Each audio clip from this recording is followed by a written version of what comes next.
surprised him with rook d8, and I was better prepared. And rook d8 is very tough to figure out over the board for white. I mean, it's maybe not the best move objectively, but it's very, very complicated. And I think that I showed good preparation and was even slightly pressing a bit. Did you have any things in your mind to play for a win today, maybe? At some point, I mean, of course, after rook d8, white has many ways to play it safe. But at some point, of course, I thought I have a slight edge, and I might as well try to push it a bit. Thank you. Thanks. How was the opening today? Were you too strong surprised about rook d8?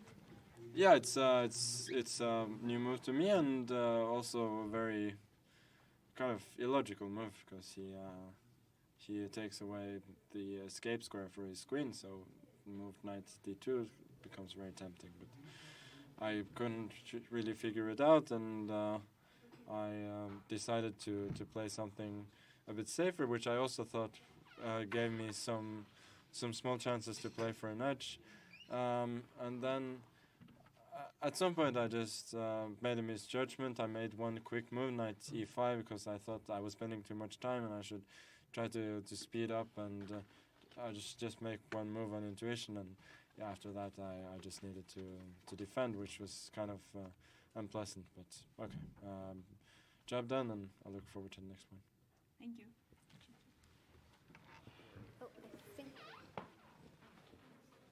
So much once again for joining us. Thank you very much. Thank you. We are going to the press conference. A little bit tired, or I mean, what's your general mood? Oh, now we can hear. No, it's okay actually. Normal. Yeah, quite normal. Yeah. And I mean, a free day tomorrow is good, but I don't feel like I particularly need it. Yeah. Fabiano, same question to you. Yeah. Not too bad? Surprisingly, I wasn't so tired after yesterday's game, and today I felt pretty normal. And today was not really the most difficult game compared to yesterday. Yeah. So. Yeah. Well, you say not the most difficult game. Judging by the clock situation, it seems that you ran into some, well, your own preparation. You got your own preparation in. Is that fair to say? I mean, I played this really rare move, rook d8, which was played actually by some very strong players a long time ago, like 40 years ago or so. Okay. And then completely forgotten about for some reason. And I was kind of excited to try this out. Right. Of course, it's also very risky for black, this whole line, but for white to figure things out over the board. When you said very risky, is there one moment you could pick out where you thought, it's a little bit, well, what's the riskiest moment then? Well, I mean, the critical move here is knight d2, and this is, if white wants to really refute this variation, this is probably the way to do it. But it is also massively complicated. Right, okay. Magnus, were you a little bit, well, obviously, judging by the clock situation, a little bit surprised, but... Yeah, clearly, so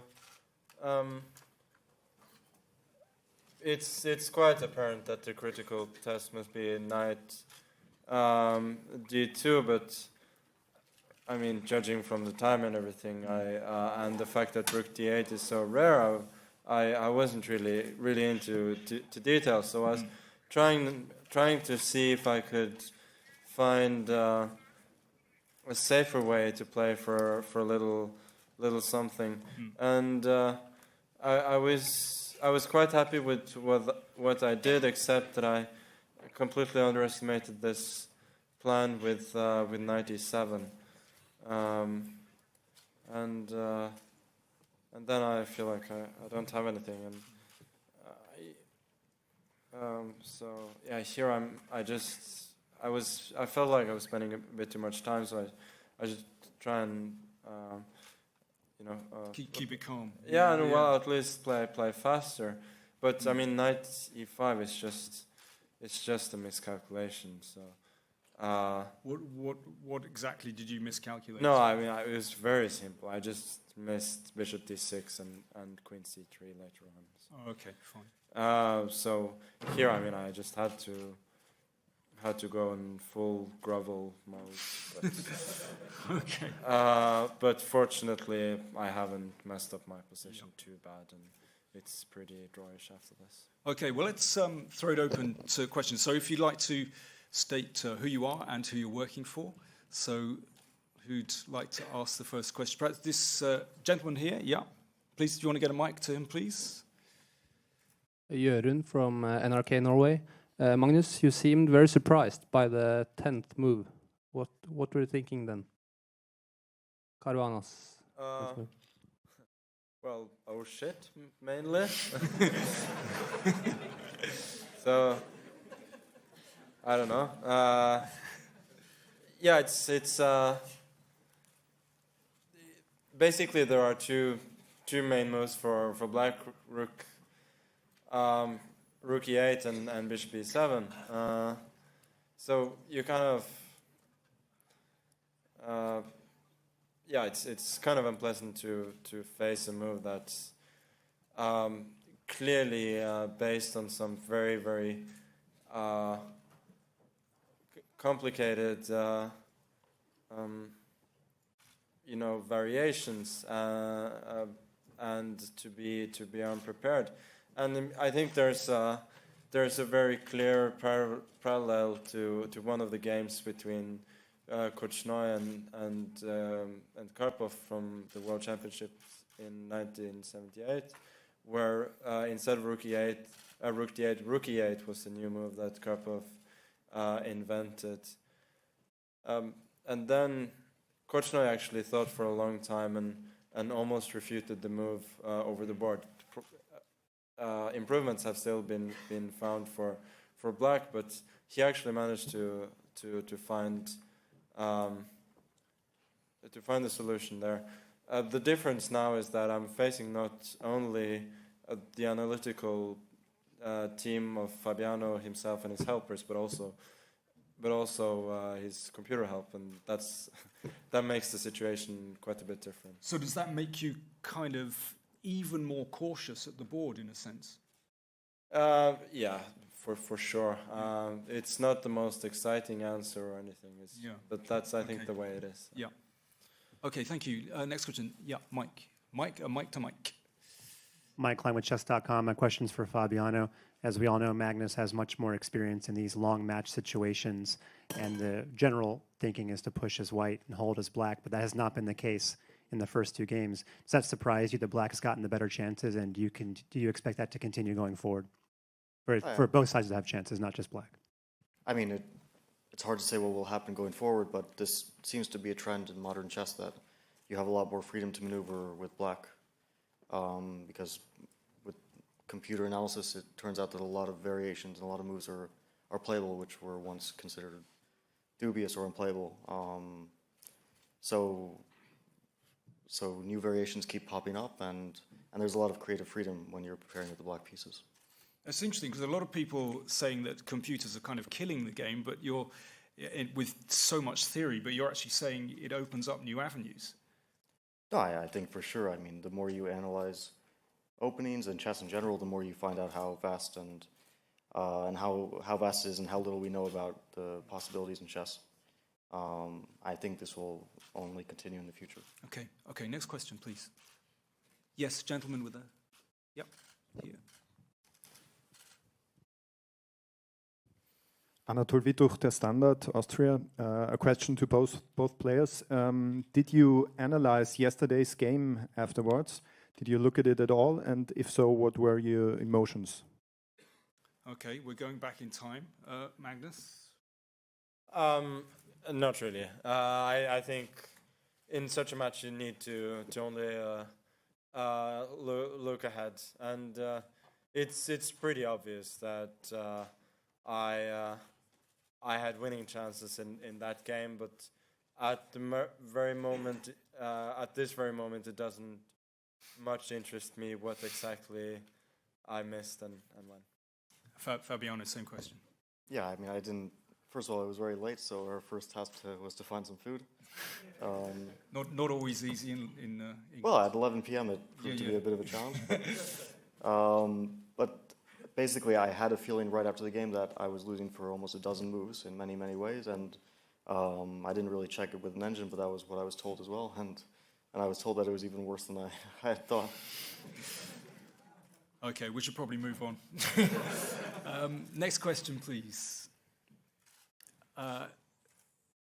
Yes, please. Yes, this gentleman here. Thorsten Smith from Chess-Based News, Germany. A question to both players. After CD in this game, there was an option of knight f7. Have you considered this? In this position. Yes. Yeah. So, did you consider knight takes f7 in this position? Yeah, I mean,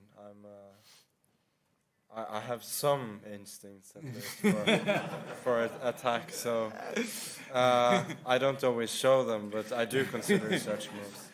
Okay. I mean, I just couldn't make it work, and I figured he was still in prep, and that wasn't the perfect combination. So I thought at this point there's just way better equity in playing it safe and trying to secure the draw. Okay, if it's not too indiscreet a question, how far did your preparation extend here in this game? Well, I knew that this position was okay for black, and I didn't know much else. I don't remember where my notes end. I kind of knew about this trick knight c4, queen c3, which is really the most relevant thing in the position. At knight f7, I was calculating a bit while Magnus was thinking. It didn't really seem to be a problem, and it also seemed like I had more than one option after take on d6, and maybe white includes a check on h5 or plays like e4 immediately, but I wasn't too concerned. Okay. Next question, please. Yes, here. Yes, this gentleman here. Yeah. Get a mic, please. Question to Magnus from VG Norway. This surprise from Fabiano today, does that scare you for the rest of the match? Well, I mean, I'm not saying it scares me, but it certainly tells me that he's willing to go his own way and not always follow mainline theory, which is nothing new, obviously, but it makes for possibly more exciting things to happen. Okay, I think we'll have just a couple more questions, please, and then I think we'll wrap things up. This lad here is very keen to ask a question, so come on, let's give him the mic. And we love the chess scarf. Can I take a picture with you, Magnus? Excellent.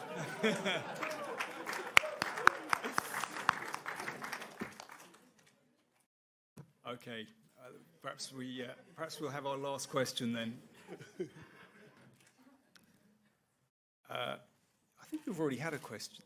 Yep, but if there's no one else, we'll take this last question.